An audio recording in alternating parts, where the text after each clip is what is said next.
O Canal do Panamá é considerado um dos maiores e mais difíceis projetos de engenharia já realizados.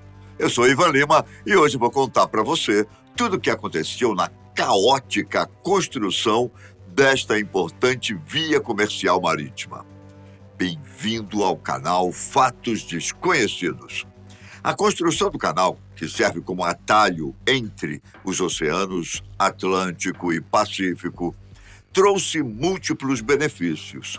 Evitar a longa e perigosa rota do Cabo Horn, no extremo sul da América do Sul, tornar a rota para a costa oeste dos Estados Unidos e outros países banhados pelo Oceano Pacífico mais curta, rápida e segura e, consequentemente, integrar os países menores à economia mundial. A ideia dessa obra não é nova. Ela surgiu ainda nos anos 1500, quando o então rei Charles V da Espanha levantou a ideia, mas, para aquela época, uma construção de tal envergadura e tamanho custo era quase impraticável. Já naquela época, a faixa de cerca de 80 quilômetros de largura já era usada como atalho para o transporte de mercadorias pelo Império Espanhol, numa movimentação que durou quase 3 séculos. A travessia era feita por meio de um rio e também por terra, e as dificuldades eram imensas. As cargas eram retiradas de um navio, de um lado, e transportadas por bois e barcos até o outro lado, onde havia outro navio esperando ser carregado. Por ser uma região bastante valiosa em termos mercantis, a abertura de um canal poderia ser de grande valia para todos os envolvidos. A região definida para a construção do canal é um istmo, isto é, uma estreita faixa de terra que liga duas áreas de terra maiores. No caso do Panamá, conecta a América do Sul à América Central e do Norte. Diversas tentativas foram feitas, depois dos espanhóis.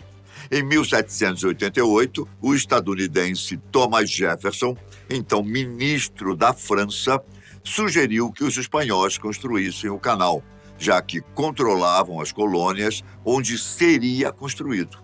Durante uma expedição de 1788 e 1793, Alessandro Malaspina traçou planos para a construção de um canal. Porém, não saiu do papel. Malfadado esquema de Darien, em 1698. Tentou realizar a difícil tarefa. As condições geralmente inóspitas impediram o esforço, e ela foi abandonada em abril de 1700. Em 1880, o governo colombiano, que tinha a posse daquela faixa de terra, contratou o engenheiro francês Ferdinand de Lesseps, um dos responsáveis pela construção do Canal de Suez, entre os mares Mediterrâneo e Vermelho, no Egito.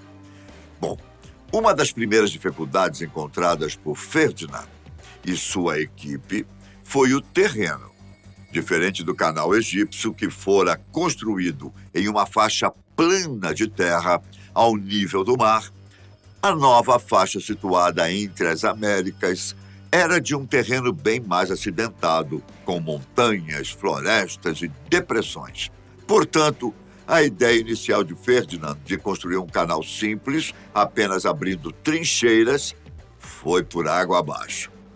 Além das dificuldades geográficas, a equipe de Ferdinand ainda encontraria outros obstáculos. Um deles foi as doenças tropicais que passaram a afligir pessoas da sua equipe. A malária e a febre amarela foram responsáveis pela morte de 20 mil trabalhadores franceses, uma baixa considerável, mesmo para um projeto com aquela magnitude. Outro fator que agiu contra o projeto foi o rio Chagres. Ferdinand não contava com a importância deste rio no abastecimento de milhares de pessoas nas cidades vizinhas, que com certeza teriam sido severamente afetadas caso o projeto do francês continuasse. uma vez que boa parte do rio seria drenada. Isso não fazia parte dos planos. Rapaz, parece uma novela, não é mesmo? Vamos continuar, você vai ver. Com novos estudos para evitar uma tragédia como esta, foram sendo gastos mais tempo e dinheiro, ao mesmo tempo que catástrofes naturais iam acontecendo. Chuvas torrenciais, deslizamentos de terra e até um terremoto, considerado o maior da região até hoje, fizeram com que Ferdinand repensasse o projeto, abandonando a ideia de um canal nivelado ao mar e considerando a implantação de eclusas. Uma eclusa é uma obra de engenharia hidráulica que permite que barcos subam ou desçam os rios ou mares em locais onde há desníveis, como barragens, quedas de água ou corredeiras. As eclusas funcionam como degraus ou elevadores para navios. Há duas comportas separando os dois níveis do rio. Quando a embarcação precisa subir o rio, ela entra na eclusa pelo lado da vazante e permanece na câmara. A comporta da vazante é então fechada e a câmara enchida com água, causando a elevação da embarcação até que ela atinja o nível do reservatório superior. A partir desse momento, a comporta de montante pode ser aberta e a embarcação sai da eclusa. Quando a embarcação precisa descer o rio, ela entra na câmara pelo lado montante da eclusa. A seguir, fecha-se a comporta da montante e esvazia-se gradualmente a câmara até que se atinja um nível do reservatório inferior. A porta de vazante é aberta e a embarcação sai da eclusa. As operações de enchimento e esvaziamento da câmara são geralmente feitas por gravidade com a ajuda de pequenas comportas e válvulas de dreno e enchimento. Em Suez, não foi necessário instalar eclusas devido aos mares Mediterrâneo e Vermelho se encontrarem no mesmo nível. Contudo, na faixa panamenha, a história é outra, como já foi dito, devido à quantidade de desníveis naturais existentes. Infelizmente, para Ferdinand, tudo o que ele possuía nas mangas havia sido usado. Sem mais direito a financiamentos, em 1888, seu projeto teve que ser abandonado e ele viu sua empresa abrir falência. Aliás, encontrar novos investidores para a construção do canal não seria tarefa fácil, mas a ideia não foi descartada. No início da primeira década de 1900, o então presidente dos Estados Unidos, Franklin Roosevelt, se convenceu de que seu país poderia concluir o projeto, além de reconhecer que o controle estadunidense da passagem do Atlântico ao Pacífico seria de uma importância militar e econômica considerável. Em 1902, os Estados Unidos compraram os ativos franceses, investindo a quantia de 40 milhões de dólares. No ano seguinte, os americanos firmaram o Tratado de Ray-Rehan. No entanto, o Senado colombiano não o validou, com a premissa de que o valor acertado tinha sido baixo demais. Como os Estados Unidos não aceitaram negociar com a Colômbia, preferiram apoiar a independência do Panamá, em troca de um acordo feito sobre a região. Foi uma jogada de mestre. Em novembro de 1903, a independência do Panamá foi reconhecida e o acordo entre os dois países foi cumprido.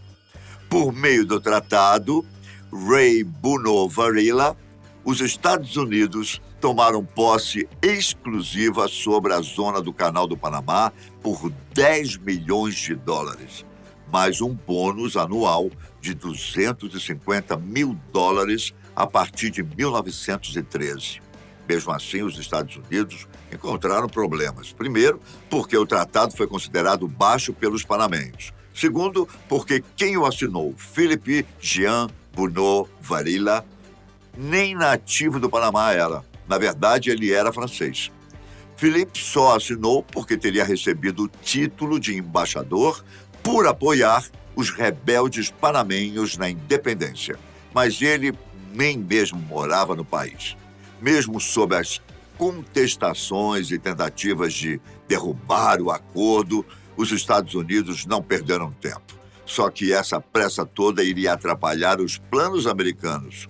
Os erros dos franceses não foram suficientes para ensinar aos americanos que a ideia de construir o canal ao nível do mar não daria certo. As obras reiniciaram em 1904 e um ano depois o engenheiro John Wallace entregou o cargo.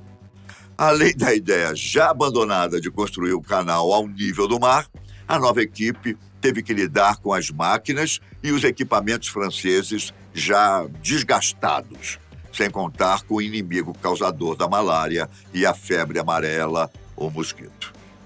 Em 1905, o segundo engenheiro-chefe, John Frank Stevens, assumiu o comando das obras. Sua primeira ideia foi construir o canal com eclusas, propondo-se a controlar o curso do rio Chagres por meio de um aterro de grandes dimensões, formando uma barragem em Gatun.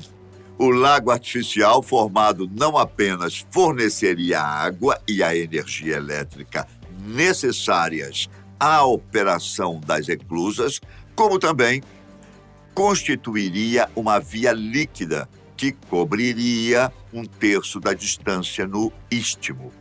Stevens conseguiu construir a maior parte da infraestrutura necessária para as obras, incluindo a construção de casas para os trabalhadores e reconstrução da ferrovia do Panamá, destinada ao transporte de carga pesada, e o projeto de um método eficiente de remoção de entulho decorrente do desmonte de rochas pela ferrovia. Apesar do sucesso, Stevens se demitiu em 1907. Àquela altura, com a ajuda da medicina cubana, os Estados Unidos conseguiam um grande feito: a erradicação do mosquito transmissor da febre amarela. O médico Dr. William Gorkas implementou também novas medidas sanitárias, o que garantiu melhores condições de higiene no trabalho. Um novo engenheiro assumiu a responsabilidade, o coronel George Washington Getthouse. Sob sua direção, os trabalhos de engenharia foram divididos entre a construção de represas, de eclusas e de lagos em ambos os lados. Após 10 anos de trabalho e da escavação de um volume de material quase 4 vezes maior do que o inicialmente projetado, o canal foi finalmente concluído em 10 de outubro de 1913, com a presença do presidente estadunidense Woodrow Wilson, que naquela data apertou o botão para a explosão do dique de Gamboa. Os Estados Unidos mantiveram o controle do canal até 1999, quando, por meio de um novo tratado, devolveram-no para os panamenhos. O Panamá tem, desde então, melhorado o canal, quebrando recordes de tráfego, financeiros e de segurança ano após ano. O canal foi declarado uma das 7 maravilhas do mundo moderno pela Sociedade Estadunidense de Engenheiros Civis. Você já conhecia a história do Canal do Panamá? Eu fiquei até cansado. Como toda grande construção, fazer o quê, não é? Sempre há fatos interessantes e curiosos por trás. Eu fico por aqui. Espero que você tenha gostado do tema e obrigado por me acompanhar até o momento. Um grande abraço, fiquem com Deus. Tchau!